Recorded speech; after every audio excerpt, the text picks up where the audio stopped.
Good morning. It is Holy Thursday, and I wanted to reflect on the Last Supper. This is what took place on Holy Thursday, and then, of course, we know it was Good Friday that they crucified him.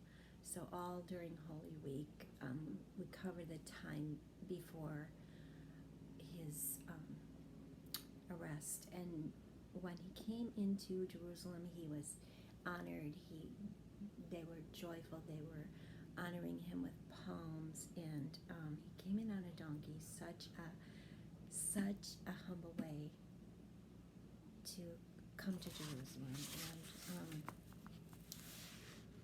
he knew what was going to happen. Of course, he didn't. It was the Last Supper that he told his disciples what was going to happen. And when I read it, I try to put myself in their place, like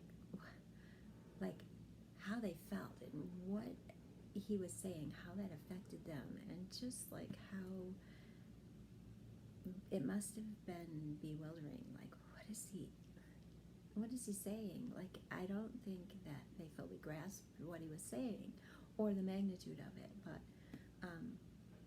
today is a very holy day. I am coming from the beautiful, gorgeous, lovely day at the lake. It is so gorgeous here. It just puts me in a state of like I'm on a higher frequency, and everything is just so beautiful, and I have so much to be thankful for, even with, and especially with this virus that's taking over the country at like crazy out of this world numbers. But I wanted to be sure to take the time to reflect on what happened on this day in history, or at least the day that we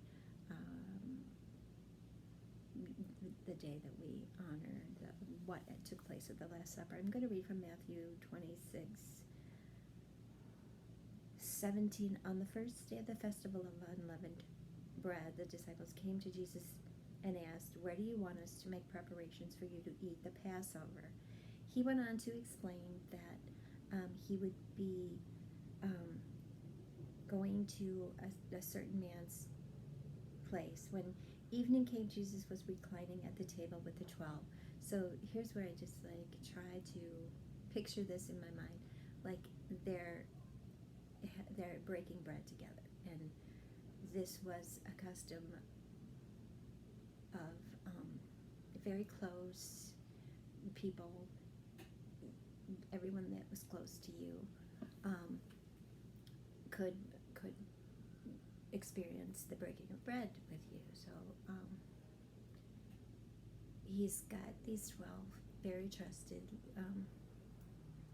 disciples, apostles, with him, and he begins to tell them what is going to happen. And I just can imagine that they were blown away. Like, this is Jesus. This is the man we've been taught from. This is our Messiah.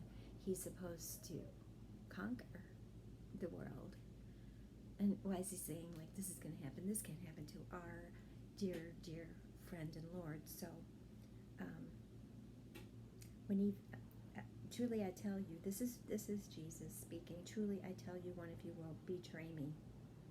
They were very sad and began to say to him, one after the other, "Surely you don't mean me." So they're looking at each other and they're like, how can this even be? I would never, ever, ever do this to you.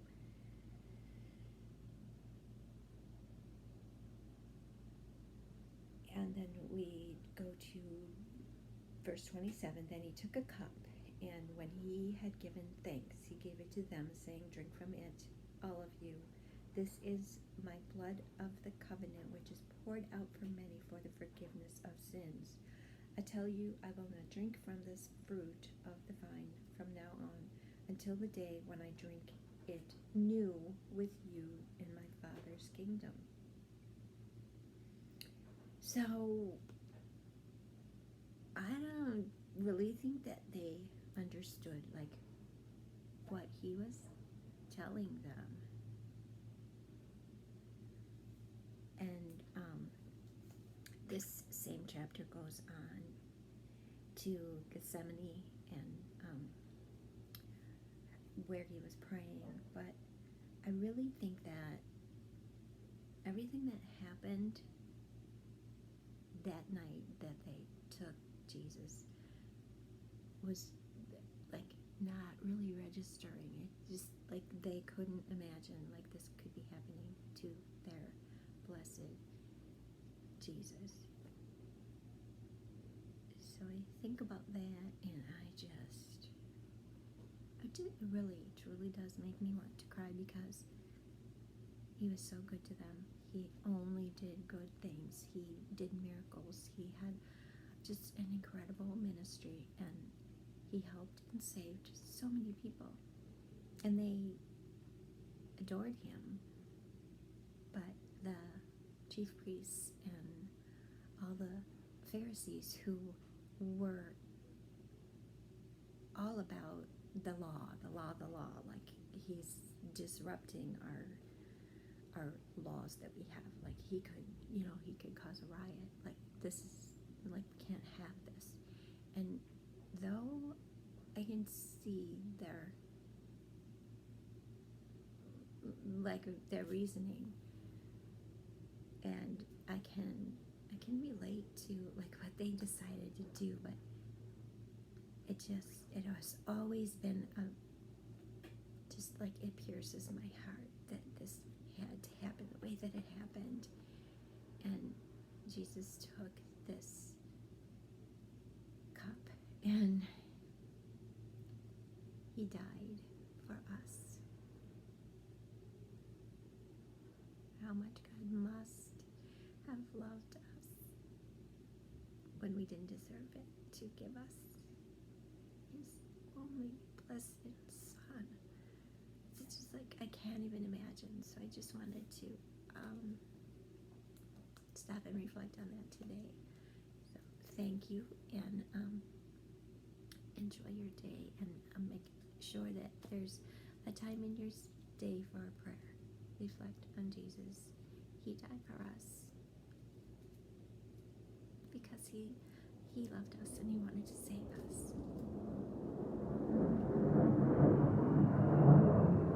Wow, that was a jet outside. You usually don't see that here at the quiet lake. So there is a Army Reserve Center at Fort Leonard Wood. So maybe they seem like they have been doing this like in their training like once or twice a week. So that's what that was. But keep your focus on Holy Thursday, and may God keep you safe and well, and I'll be praying for you and all of your loved ones. Thank you, Jesus.